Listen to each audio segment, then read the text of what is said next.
बोल्लेगाव येथील श्री नवनाथ देवस्थान सेवा मंडळ ट्रस्टची वार्षिक सर्वसाधारण सभा चांगलीच वादळी ठरली.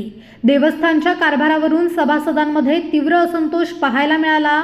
विशेष म्हणजे सभेला येताना सभेची नोटीस सोबत आणणे बंधनकारक या अटीमुळे अनेक सभासदांना प्रवेश नाकारण्यात आल्याचा आरोप करण्यात आला आहे, ज्यामुळे मंदिर परिसरात काही काळ गोंधळाचे वातावरण निर्माण झाले होते. या संपूर्ण वादावर आणि गोंधळावर देवस्थानच्या अध्यक्षा राजश्री सुळे यांनी विचारणा केली असता त्यांनी विरोधकांचे सर्व आरोप फेटाळून लावले.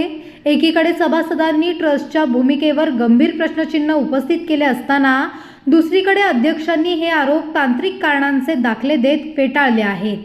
या वादळी सभेनंतर आता देवस्थानचे अध्यक्ष राजश्री सुळे आणि प्रशासन आगामी काळात काय भूमिका घेणार आणि हा वाद मिटणार की आणखी चिघळणार याकडे बोल्लेगाव परिसरातील सभासदांसह सर्वसामान्य नागरिकांचे लक्ष लागले आहे. मी नगरमध्येच असतो. मी 2022 साली अजीवन सभासद म्हणून नोंदणी केलेली होती. माझे 21 सभासद आहेत. 21,000 रुपये पर हेड 1,000 रुपये दिले होते. 21 जणांचे 21,000 रुपये दिले होते. परंतु आज इथं सभासदांमार्फत समजलं की नवनाथ सेवा मंडळ ट्रस्टची आज वार्षिक सर्वसाधारण सभा आहे. कुठलाही आम्हाला पत्रव्यवहार वगैरे झाला नाही, परंतु इथं आल्यानंतर आमचे हे काय जे काय ओळखपत्र आहे हे मी येताना घेऊन आलो. लिस्टमध्ये यादीमध्ये नाव बघितलं, परंतु माझं नाव वगैरे याच्यातनं कट केलेलं आहे. मग नेमकं काय हे जे आहे देवस्थानचं आहे, देवाच्या धार्मिक स्थळामध्ये कुठे काही किती राजकारण होतं हे काही आम्हाला कळायला मार्ग नाही आहे. तर आम्हाला फक्त मीटिंगसाठी बोलवलं असतं तर आम्ही पण उपस्थित राहिलो असतो. आता काही राहिला विषय, पोलीस प्रशासनामध्ये बंदोबस्तमध्ये सर्वसाधारण सभा होती.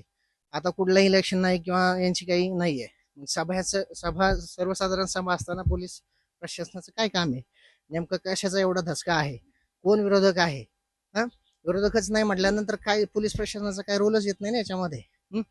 तर याचा मी जाहीर निषेध करतो. हो, अडवलं गेलं ना. ते म्हणताय की तुमचं त्या लिस्टमध्ये नावच नाही. आता हे जे आहे हे माझं आधार ओळखपत्र, तर हे ओळखपत्रानुसार त्या लिस्टमध्ये 326 नंबरचं माझं नाव पाहिजे होतं, परंतु त्याच्यामध्ये नावच नाहीये. तर म्हणताय नाव नसल्या कारणाने तुम्हाला आतमध्ये जाता येणार नाही. डावललं गेलं मला ते.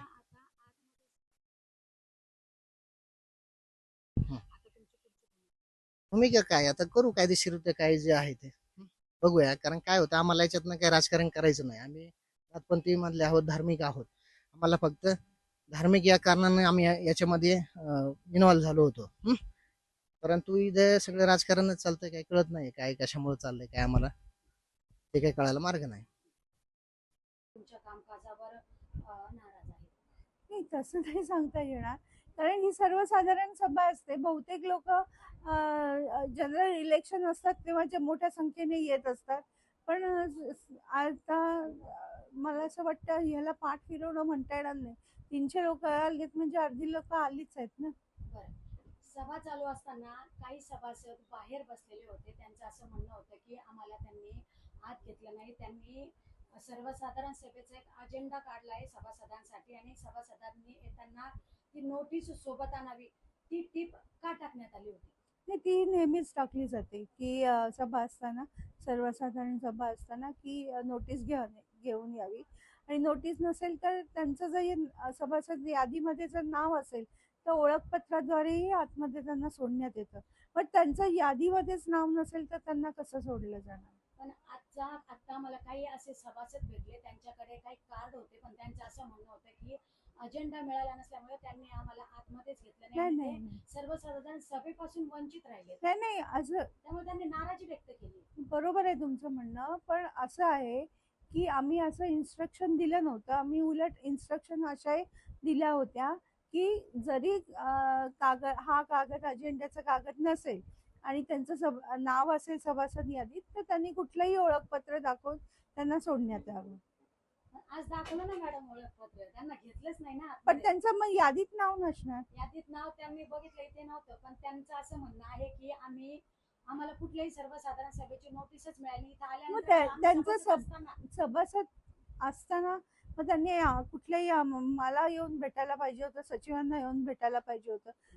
ते कुणालाही येऊन भेटले नाहीत ऑफिशियली. आम्हाला त्यांनी त्यांचा निषेध दाखवलेला नाही किंवा त्यांचं तुम्ही म्हणतात त्याप्रमाणे त्यांची जी तक्रार होती ती त्यांनी आमच्यापर्यंत पोहोचवली नाही. ती डायरेक्ट मीडियापर्यंत पोहोचलेली आहे. पण आम्हाला त्यांनी दाखवली नसती. आमच्याजवळ आले असते तर आम्ही त्याला उत्तर दिलं असतं की त्यांचं सभासदत्व फी भरल्यामुळे रद्द झाले. बरं, आता जे नाराज सभासद आहेत किंवा ज्यांना आज सभेमध्ये एंट्रीज दिले गेले नाही, तर तुम्ही अशा सभासदांसाठी काय आवाहन कराल? त्यांचा गैरसमज तुम्ही कसं दूर कराल? गैरसमज त्यांनी पत्र लिहावं आम्हाला, आम्ही त्यांना उत्तर देऊ. या उपर काय करू शकतो? नाही आणि त्यांनी जे विश्वस्त आमच्या घटनेमध्ये लिहिलेलं आहे की सलग 3 मीटिंगचे विश्वस्त गैरहजर असतील तर त्यांना काढून टाकण्यात यावे, असं घटनेमध्येच लिहिलेलं आहे. म्हणजे तसं तुम्ही त्यांना काही सूचना दिल्या का की तुम्हाला काढून हो टाकण्यात हो आले, अशा हो नोटीस नोटीस पाठवण्यात आलेल्या सगळं आहेत? झाले. सगळं जे फॉर्मली जे करावं लागतं ते सगळं केलेलं आहे. आणि आम्ही धर्मदाय आयुक्तांमध्येही बदल रिपोर्ट दाखल केले. आता मध्यंतरी काही वर्तमानपत्रांमध्ये बातम्या छापून आल्या होत्या नवनाथ देवस्थान संस्थेच्या कारभाराबद्दल.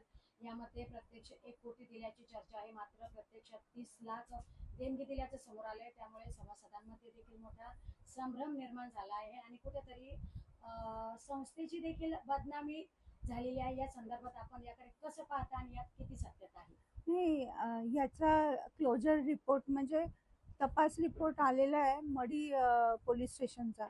त्यांनी स्पष्ट लिहिलेलं आहे की अर्जदारांनी ज्यांनी तक्रार केलेली आहे त्याच्यात काही तथ्य नाही आहे. त्यांनी एकही पुरावा दिलेला नाही आहे. त्यामुळे आम्ही हा तपास थांबवत आहोत, त्यांचा निकालही काढत आहोत.